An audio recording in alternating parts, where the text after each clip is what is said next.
Start with the basics, shall we? According to the legends and the holy scriptures, the Darkwood, like all of the cursed and wretched things of the world, had been spawned by the Dark Mother, goddess of the hells, while the good Father wrought the world with light and flame, breathing life into the dust. She summoned her evils from the shadows, birthing legions of beasts and demons, mangled creatures and crawling things that lurked in the festering half-world between the living and the dead. From here came the first witches, the unholy four, Lilith, Delilah, and the two lovers, Jael and Mercy. I mean, I get Lilith, Delilah, even Jael, but Mercy?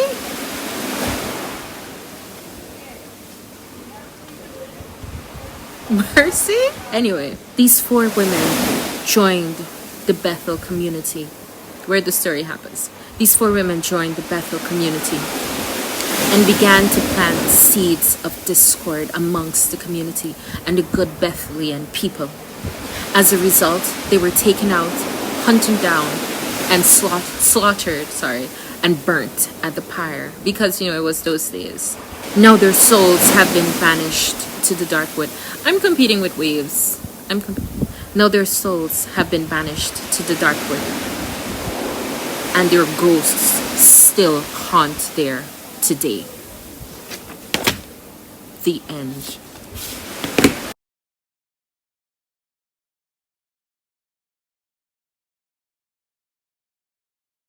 Welcome back to Plots and Reviews. I am Bree, and today we will be reviewing The Witching Year by Alexis Henderson. This is a character review where I introduce the characters and give general information without giving too many spoilers. Since we're already here, let's continue with the Darkwood. Okay, so the Darkwood is this location in the country, city. I'm still trying to figure out exactly what Bethel is, but let's say the country of Bethel. So the Darkwood is part of Bethel, right? And it extends many hectares to the top and bottom, north and south, I'm guessing, of the county land. And people are encouraged to keep out of the Darkwood. Not surprisingly, everyone who enters from Bethel into the Darkwood, they either never make it out, or whenever they do get out, it's like their minds have somehow been corrupted. I mean, if I had been a witch that people had burnt at the stake randomly because you thought I was sowing seeds of discord into the hearts of the good Bethlehem men, I would also kill random Bethlehem men whenever they enter into my new home, my new ghost home, okay? So I don't blame them. In the Darkwood, we have, as was mentioned, the four witches, but no one really knows exactly where they are in the Darkwood. And again, those who have come back out are unable to say. But there are a lot of stories regarding what happens there and what these witches are like. And these stories are told repeatedly to the people of Bethel to keep them in check. Supposedly, Lilith is the leader of them all. She is the daughter of the Dark Mother, and she is also the mother of sins and other really cool titles. Delilah is the witch of water and waterways, and she's a seductress and oh so tempting and beautiful. Jael and Mercy have this supposed unholy union. They're lovers and they get on, excitedly with their loving. I don't know why people have to hate, but anyway. So these are the four witches of the Dark. So while the Dark Mother has given powers, so to say, to these witches, these four witches in the Darkwood, and the Darkwood is her special domain, the good Father of light and wonderfulness has given equal powers to the prophet. The prophet rules the city, the land of Bethel, and he has apostles who rule under him.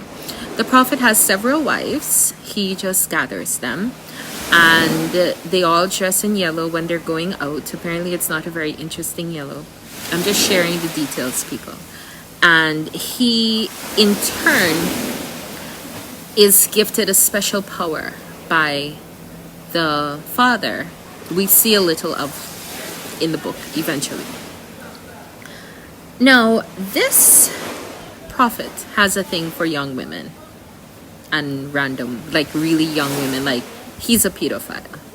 And he decides that one of his apostles, Abram, has a daughter named Miriam. And he's like, ooh, I want Miriam, right? Now, Miriam, however, is in love with this farm boy from the outskirts named Daniel. Unfortunately, Daniel not only is a random farm boy from the outskirts, but he happens to be one of the quote-unquote dark people of the land that belong to the outskirts.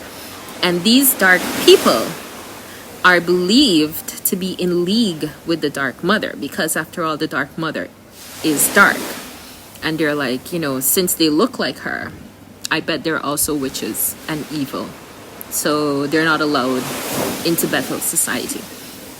So they're basically kept in these like rejected areas, like they're shanty towns, and we don't see much of them. Like Bethel, the Bethlehem people don't care, because they're like, oh, we are all nice, pink and rosy, and we don't want to have anything to do with these people from the outskirts. But Miriam does. She's in love with Daniel. She's like, ooh, Daniel, you're so beautiful. Ooh, Daniel, you're so hot. And Daniel was like, ooh, Miriam. And they get it on. Now remember, the prophet wants her. And what the prophet wants, as the good leader of Bethel and the head of the land and the chosen of the good light father, the prophet gets. Miriam does not want the prophet. She wants Daniel. The prophet realizes that, look, there is a problem here, so let me kill Daniel. So he collects Daniel and he takes Daniel to the pyre and lights him on fire. It's not as dramatic, but basically that's what happens. He lights him on fire and Daniel dies. And of course Miriam goes psycho. She is caught up in grief and trans-torn, and the night of her wedding to the prophet, because, you know, she actually grabs this special knife that he has. It's like this holy sanctified knife. So she grabs the knife and she actually attempts to kill him. It doesn't work. She ends up cutting his face and she escapes she escapes back home. Her family is like, listen, no, we are not doing this. We do not want you, especially her mother. And she's like, okay, fine. So she runs into the Darkwood, and, you know, she's mad with grief and whatever. She's in the Darkwood, and whilst in the Darkwood, she meets the 4 witches. They appear. Okay, so she meets the 4 witches, and she begins to be initiated into the whole witchcraftery of the Darkwood. And they seduce her into using her child. Still not fully aware, but she meets them. They're like, ooh, we can help you. She's like, how? Are you gonna get back Daniel? They're like, no, but we can do something better to the people that killed him. And then she's like, okay, Daniel. And she runs back home, and on her way back home, she's heavily pregnant, about to give birth. She gets home. Her mother is there, Martha. Her mother helps her give birth. Her mother is afraid of calling the name of the child, apparently because she sensed that there was something wrong. But she does, and the child will be called Immanuelle. And as Miriam gives birth to Immanuelle, she dies. So now Immanuelle is left in the house of her mother with a no longer apostle grandfather, because he's been thrown out because of his daughter, and he's also had a stroke because of the birth of Immanuelle. Let's continue through the characters. So the next family we'll be looking at is Immanuelle's family, right? Her mother's family. So we have her mom, who died, right? Immanuelle, who is mixed. She's mixed with the outskirters and the regular Bethlehem people.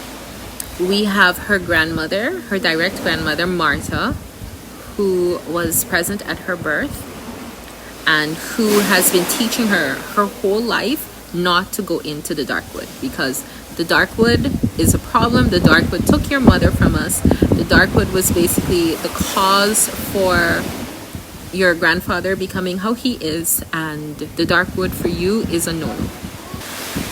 Abram has two wives. So one of his wives is Martha and the other is Anna.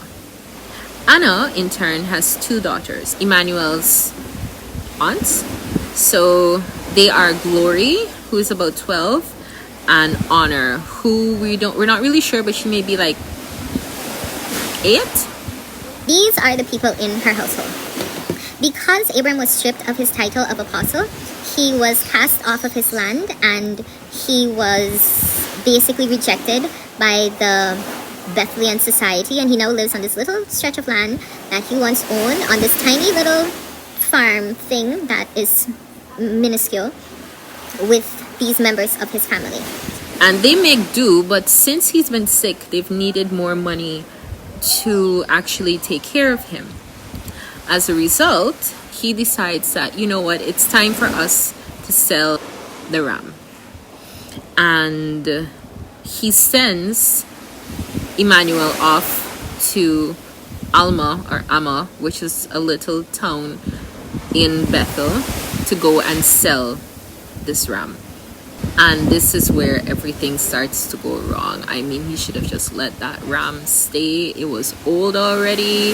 It was already stubborn. And it's not good, people. Maybe I should have drawn the ram. I'll include some random ram picture. He goes out with the ram. And on her way back home, unfortunately, the ram decides to go psycho. Sort of kicks her, runs away into the Darkwood. Yes. So now all of her grandmother's 17 years of hard work telling her not to go into the Darkwood have been for naught, because she has run into the Darkwood after the ram. What I liked about this though is that yes, it's a stupid choice, but she did it because she was actually trying to get it sold so that she can take care of her grandfather. And she realized that, you know, she probably shouldn't, but her idea was to go in and get the ram as quickly as possible and come out, because she has never really believed that the Darkwood was as dangerous as everyone claimed it to be. And I can accept that. I usually have difficulties accepting some choices of the characters, but this I can accept. You know, your grandfather is sick, you need money, the only thing you can really sell is this ram. It ran into the stupid Darkwood that you've just heard people talk about. You've never experienced anything yourself. You're just gonna go and get the ram and then come out, and it's gonna be quick. But it doesn't end up being quick. Instead, she meets the lovers, Jael and Mercy, in a very intimate and compromising position. So she meets them, and Mercy actually, who I assume is Mercy because we're never really told their true descriptions, but Mercy hands her a book. And when she heads back home without the ram, because she hears a cry, she runs after the cry, and she sees that the ram has been slaughtered. When she heads back home, the only thing she has is this book. After she gets home, she has the book. She is now trying to do her best to keep it hidden from her family members. And her grandmother especially, who is very much stern in what she believes Immanuelle has to do to resist the temptation of the dark that dwells in her, because her mom was basically in the Darkwood for these 8 months and was naturally somehow tinted by that darkness. For the next family, we'll be looking at the prophet. The prophet is supposed to be the guiding light of Bethel, and he has been personally chosen. Well, his line of descendants have been chosen to be prophets by the good light father. The prophethood is a very interesting thing, I guess, because as the future prophet, the heir, begins to gain power, the previous prophet actually loses power and dies within a few months, I'm assuming, of the new prophet gaining this power from this gift from the Father. Grant Chambers has been a prophet for many, many years, and he loves the power. He loves the power. He loves the fact that he has access to all of these young, hot women that he can make his wives. He loves the fact that he is the final say on what is a sin, what is permissible in Bethel. And he uses this to the best of his abilities. So he has numerous wives. He has many children. But the two children that are mentioned in the book are Ezra and Saul. Ezra is the son that is slated to be the next prophet.